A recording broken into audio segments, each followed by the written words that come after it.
So you're timing your post-workout shake down to the minute after you finish your workout, but your real meal was over 4 hours ago.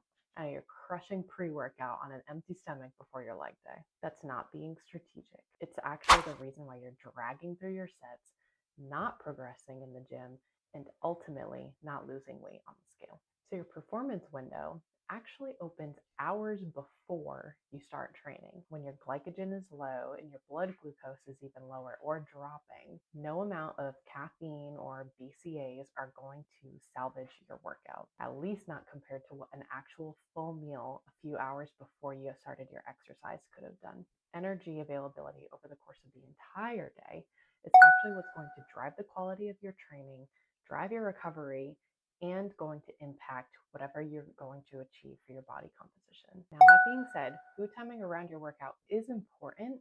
It's just not as important when it comes to your overall general availability of food throughout the entire day.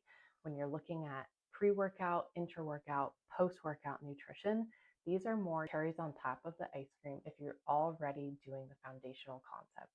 A solid example of this is about an hour before you're working out, maybe an hour and a half, maybe 30 minutes, depending on the type of foods that you're eating, making sure that you're eating a solid meal, carbs, proteins, and fat.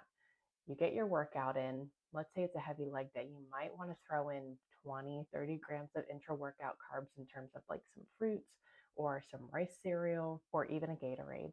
Then after your workout, 30 minutes, an hour, upwards of an hour and a half, making sure that you're also having a bookend balanced meal. Carbs, protein, fat.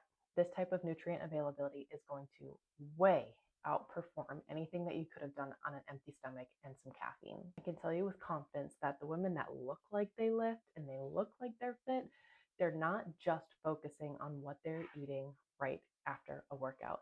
They're looking at the day in its entirety.